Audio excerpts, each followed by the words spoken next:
This Officer Knock with Anointed House of Saints out here at Little 5 Points. And I'm just saying something about Yasha. We've been dealing with a whole lot of folly, a whole lot of wickedness today. You pan around a little bit, not as many people around here as it was, but you see our people out here buying, selling. Look at her, right? And she said she's an Israelite, right? That's the Israelite that don't want to be recorded, right? Yeah. Right. Oh, I see why. Yeah, wickedness, folly. Because she wearing pants. She said it. But how did all this happen? This happened, the reason why our people are doing what they're doing on the Sabbath, buying, selling, having fun, drinking, whatever, doing all kind of folly, is because we learned this in our captivity. We learned this in our wickedness, right? We learned this from the wicked of the Bible. Let's find out who the wicked of the Bible is. Let me get Job. Let's start with Job. You know what I want? Job 9:24. The book of Job, chapter 9 and verse 24. The earth is given to the hand of the wicked. He covereth the faces of the judges thereof. If not, where and who is it? So it says that the earth is given into the hands of the wicked, and that he covereth the faces of the judges thereof. Who is that speaking of? What do we know today when it comes about the doctrine and the religion of Christianity? Because we're reading out of the Bible. The Bible is telling us something. The Bible is giving us a clue to allow us to understand who the wicked of the earth are today. Read it again. Job chapter 9 verse 24. The earth is given into the hand of the wicked. He covereth the faces of the judges thereof. He covereth the faces of the judges thereof. Christianity told us that in slavery, that the Lord Jesus Christ, who they ignorantly call Christ, so we know as Yahushua, looked like the oppressor. He was the white man, right? But when you read the scriptures, we find no kind of description or identification showing us that Christ was long, stringy hair, pale skin, blue eyes, you know what I'm saying, looking like the zigzag man that you find on the lead papers. We don't get no description like that in Christ, right? So we know that somebody called the wicked changed and covered the faces of the judges, because I'm going to give you a description of what one of the judges, or who the main judge is. Let me get Revelation 1. You can start at the book of Revelation. I'm going to read chapter 1. I'm going to read verse 1 real quick. The revelation of Mashiach Yahushua, the world called Jesus Christ, which God gave unto him, to show unto their servants the things which must shortly come to pass. So the revelation meaning, what is the base root word of revelation? It means to reveal. So the disciple Apostle John was exiled to the island of Patmos, and this revelation came to him. Go ahead and continue with verse 13. Revelations 1 and 13. And in the midst of the 7 candlesticks, one like unto the Son of Man, clothed with a garment down to the foot, and girt about the paps with a golden girdle. It's describing Christ. It's describing what he had on, what John the Revelator had actually seen, giving a depiction of someone that actually had a robe, had a garment, had a belt. Continue. Verse 14. His head and his hairs were white like wool. His head and his hairs. That's talking about the head on the head on his head, and the hairs on his face were what? White like wool. White like wool. Wool is not a color. See, the Christian church with the pasty-looking Jesus would tell you that wool means color. They actually try to say that the wool is not pertaining to your hair texture. But we know that black folk, or so-called black folk, are called woolly hair. We got dictionaries from the past that tell us that wool or woolly hair means the hair or the head of a Negro. Go ahead and finish it up. As white as snow, and his eyes were as a flame of fire, and his feet like unto fine brass, as if they burned in a furnace. And his feet as if they're like fine brass, if they burn in a furnace. We understand what that means. We know that Christ's feet were brown. So brown it looked like they were burned in a furnace. And I know that if you look at your feet, right, you can pretty much say that your feet, or the tops of your feet, is going to be the same color as the rest of your body. Because I've never seen anyone with green feet and a brown body, right? We don't see it. So we see that the true depiction of the judge that was covered is telling us that Christ looked more like a so-called black man, which is what he was, right? But we know that the wicked decided to change things up because they had a plan and process. Let me also get I need Maccabees. Let me get a precept real quick. Precept, hold on a second. So this is the book of Daniel, chapter 10 and verse 6. Bring it out. His body also was like the beryl, and his face as appearance of lightning, and his eyes as lamps of fire, and his arms and his feet like in color to polished brass. So this is the same depiction or similar depiction in the revealing in Revelation in the New Testament that you see in the Old Testament in Daniel. So we see that the scriptures tell us, it gives a clear description. So they say, oh, well, you can't say that Christ had white hair or woolly hair because that means white. Well, we have another scripture. Matter of fact, the Old Testament, Daniel gives a description, right? Daniel seen a vision and gave even more breakdown when he said that his arms and his feet, right? So that clears that up all the way like that. Can I get? So what I want to do is I want to show you the wicked, right? The earth is given to the hand of the wicked, right? He covered the faces of the judges thereof. I want to show you when the wicked came on the scene, right? Because we know that the red man came out during the time of Rebekah and Isaac when they had the twins Jacob and Esau. Esau is the elder brother who came out first. He came out red and hairy all over. We find that in Genesis 25, right? But what I want to show is that when Esau or his descendants started ruling, the first one to rule according to history, secular history, is Alexander the Great. But check it out, the Bible actually records this event. The Bible actually records this event. Stay with First Maccabees and go to where it says the descendants took over and then Go to verse 9. Yeah, verse 9. First Maccabees chapter 1 verse 9. And after his death they put crowns upon themselves. So did their sons after them many years, and evils were multiplied on the earth. And what was multiplied on the earth? Evils were multiplied on the earth. Evils were multiplied on the earth. Wickedness was multiplied after Esau started to spread himself, right? So we see during the time of the Greeks, Alexander the Greek, Alexander the Freak, however you want to call him, he came out, the ones after him, right, started to rule and reign, right? The first over Greece, the first time these Caucasians, before the time back in the time of Esau, but after that time, we really started to put a spotlight on the world scene, right? To conquer many nations became the Greeks, right? And during this time, there were evils that multiplied, right? Precept, bring it up. It's the book of Malachi, chapter 1, I'm starting at verse 4. Whereas Edom saith, we are impoverished, but we will return and build the desolate places. Thus saith the Lord of hosts, they shall build and I will overthrow. It's like I will throw down. They shall call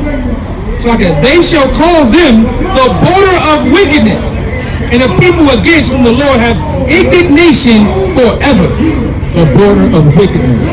What does that mean? That means that Esau is the beginning and the end, and all surrounding when it comes to wickedness.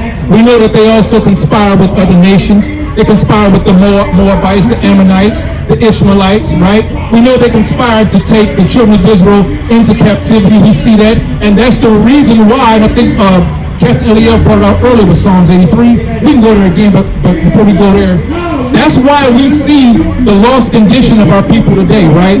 We see us coming out on the Sabbath day, not having any idea that we're not supposed to be buying, we're not supposed to be selling, we're not supposed to be gathering amongst the nations, right? That when Esau came on the earth, it was a prophecy given to him. It was told before how he was going to do what he's been doing and what he's been able to accomplish today. This is Genesis chapter 27 verse 37. And Isaac answered and said unto Esau, behold, I have made him thy Lord, and all his brethren have I given to him for servants. It says that I have made him thy Lord. Esau comes back in from the field, right? He comes back in expecting a blessing from his father Jacob. And what does Jacob say? What does Isaac say? I have made him thy Lord, and all his brethren have I given to him for servants. And with corn and wine have I sustained him. And what shall I do now unto thee, my son? Read. And Esau said unto his father, hast thou but one blessing, my father? Bless me, even me also, O my father. And Esau lifted up his voice and cried. And what? So we see that Esau was very upset. Esau said, hast thou one blessing from me, O thy father? he went to his father saying, wait a minute, I'm the eldest, right? But there's something that Esau didn't want to admit. Esau sold his birthright, right? But yet and still, he went to his father begging for a blessing. Go ahead and continue to read that. 39. And Isaac his father answered and said unto him, Behold, thy dwelling shall be the fatness of the earth, and of the dew of heaven from above. So we see that Isaac is now going ahead and giving Esau a blessing. He's getting the fatness of the earth, right? The dew of heaven, right? What does the fatness mean? The fatness means every good, pleasant-looking area that you can find on earth will be given to Esau, right? The dew of heaven. You know how you have dew on the grass? All the little droplets of dew, and it's spread everywhere? That's how far and wide Esau would be able to have his blessing, right? But let's find out. Also, the dew of heaven is also supposed to make it abundant. It being water is something that can make things grow. But let's go ahead and find out what comes after what he said about those blessings. How he was going to achieve those blessings. And by thy sword, And by thy what? by thy sword shalt thou live, and shalt serve thy brother. And it shall come to pass that when thou have dominion, it shall come to pass that when thou shalt have dominion, that thou shalt break his yoke from thy neck. And Esau hated Jacob because of the blessing wherewith his father blessed him. And Esau said in his heart, The days of mourning of my father are at hand, then I will slay my brother Jacob. So we see that in order for Esau to obtain these blessings, he was going to have to do it with the sword. You got a question? I got it. Okay, go ahead. Okay, cool. That's one of my questions I had earlier. Okay, cool. Yeah. What's up? It said that Esau was going to serve Jacob. Yeah, and he did. And then he was going to break the yoke off his neck. Yeah, and he did. When did Esau ever serve us? Like the Dark Ages? Before that. Before that, he served. We had I consider all of that the Dark Ages because it's like 1200 years, you know what I'm saying? But you had right after the time of Jacob, right? Where basically we was in control. You had during the time of Esau, we was in Esau. You had during the time of David when we was in control, right? David had garrisons in Edom, right? So we ruled them so much that we had like it's a post. It's a like what do they call that building in America that they put everywhere? It's my museum. The embassy. We had like a damn embassy and some guards in Edom. You know what I'm saying? We had our own soldiers there and stuff like that because we ruled them. You know what I'm saying? They were in subjection to us. From that period, from before that, with Jacob and Esau, then that period with David, all the way to basically after we kicked them into the caves, which is spoke about in Job chapter 30, right? So Job 30, when they go to the caves, they're still under subjection to the Israelites, right? But then Malachi talks about they're going to rebuild. So Malachi is basically when they came back.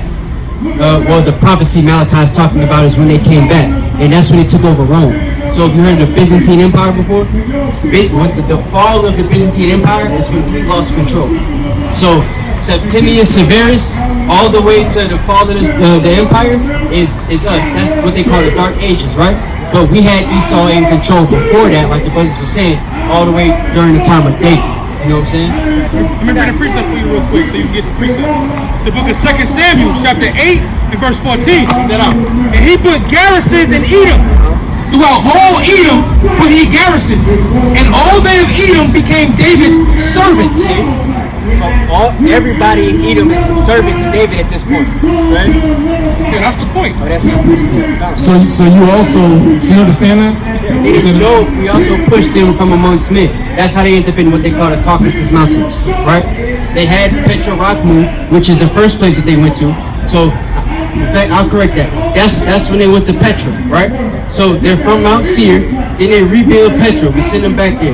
From Petra, they go to the Caucasus Mountains after becoming Idumea and stuff like that. So they went to Caucasus because they were already used to living in places like that, right? But when they built up Rome, when they took that over, that's when they that's when they started the rebuilding process, but we took back over again, right? And then they came back again during what they call the Renaissance period. Renaissance means rebirth. That's after the Dark Ages, and that's when they're in control, which is what leads up to now. So they've been in control now since the time of the Renaissance. You understand what I'm saying? If you look at the Renaissance only like 1300s. So the white man's only been in control since like 1300s, right? We ruled everywhere else before that.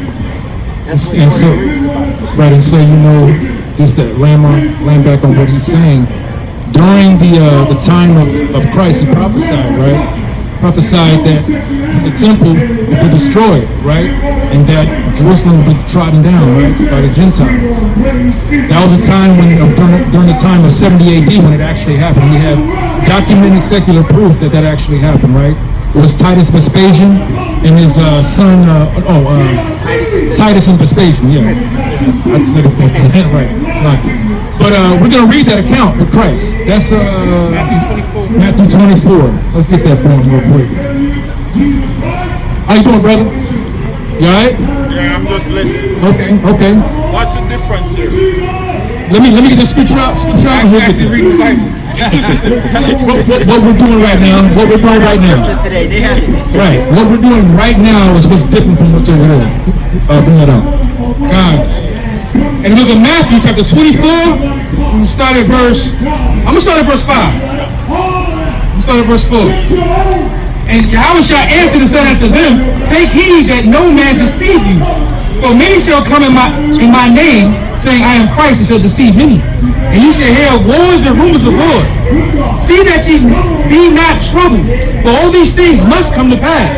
But the end is not yet. For nation shall rise against nation, and kingdom against kingdom. And there shall be famines and pestilences, and earthquakes in diverse places. All these are the beginning of sorrow. Then shall they deliver you up to be afflicted, and shall kill you. And you shall be hated of all nations for my name's sake. So what that's saying is that Christ was prophesying that turmoil and destruction was coming to Israel. And so he was telling the people, look, there's a time of calamity coming. Get right, and when that time's come, you're gonna have to get up out of here, right? The temple's gonna be destroyed. We're kicking you out of the land. And so that answers what you said, how Esau was in power, was under the foot of us, right? Captain Eliel explained that there was a time during the time of Solomon, a time during David, where we had garrisons, right? And then it came to the time where we actually began to rule. There was a time during the Moorish rulership, right? The Moors ruled for about 900 years. That was some of our people also, right? And after that time, that's when Esau came back. That was their renaissance, their rebirth. And we see now a continuation of that today. Okay, so that's what we see today right now, right? Let me bring out the scripture. One more place. Matthew 24 and 15. When ye therefore shall see the abomination of desolation spoken of by Daniel the prophet stand in the holy place, whoso readeth, let him understand. Then let them which be in Judea flee into the mountains. There you go. See? And those mountains he fled into, what do you think those mountains were? You got time to learn that?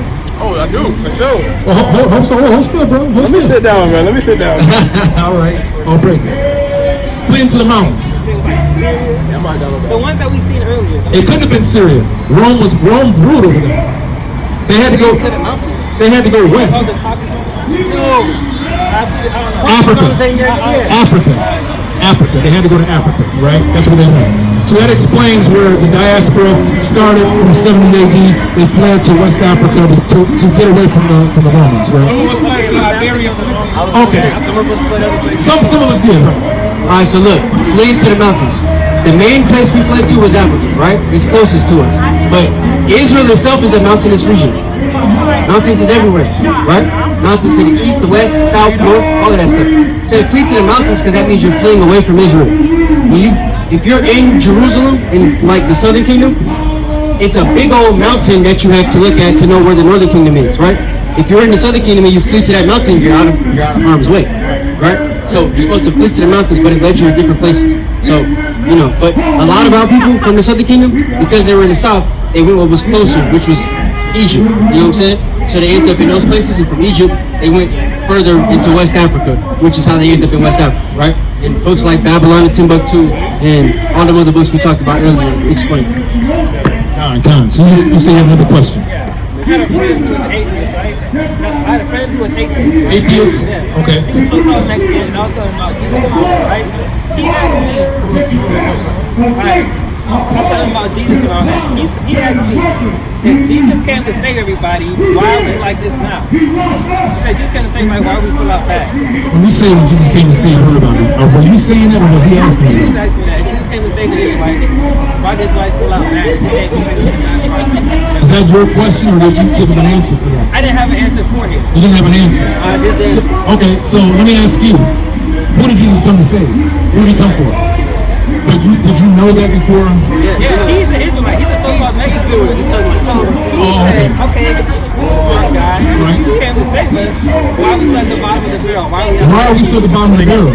Okay, let me get Zechariah 13. there you go. That's a good one. 13. Zechariah chapter 13, verse 8. And also 15. The reason why, honestly, in the short answer before he breaks it down, it's because we didn't keep the law, statutes, and commandments, right? And so he's waiting. The reason we were given grace is so that so-called Blacks, Hispanic, Native Americans, the Israelites have a dispensation of time to come back to the commandments before Jesus comes back. The church teaches you Jesus come. The guy over there, he's teaching you Jesus come back to give cotton candies and hugs. Matthew says Jesus coming with a sword. So who you gonna believe, right? Is he coming with cotton candies and hugs, or is he coming to chop off somebody's head? And then, if he's coming to chop off a head, who is he gonna start with? These are the questions. Go ahead, Nestor. There we go. All right, that's all right. The book of Zechariah, chapter 13, verse 8. And it shall come to pass that in all the land, saith the Lord, 2 parts therein shall be cut off and die, but the third part shall be left therein. So 2 parts therein are going to be cut off and die, right? That 2 parts, meaning what? If you have 3 parts, right? And 2 of them go off and die, there's what's only left? 1 part, right? So we know, so who are the 2 parts that he's speaking of, do you know? And those would be considered by who? What people? What people? Is it anybody that doesn't keep it, or just a specific people that don't keep it? The Israelites, right? So 2 parts of our people are going to be cut off and die when Christ returns. And that was prophesied. We just read the prophecy, right? Now you asked. Hold on, before you go. Cut off from what? What did it? Because that's important too. They're cut off, right? Cut off from being able to get the kingdom, right? And they die. That's the second death, right? 1/3, which is about to explain, are going to come back to the law. And there's certain things that are going to happen to those 1/3, right? Go ahead, you got to finish that. Right. So the book of Zechariah, chapter 13, verse 9. And I will bring the third part through the fire, and I will refine them as silver is refined, and I will try them as gold is tried. And they shall call on my name, and I will hear them. And I will say, it is my people, and they shall say, the Lord is my God.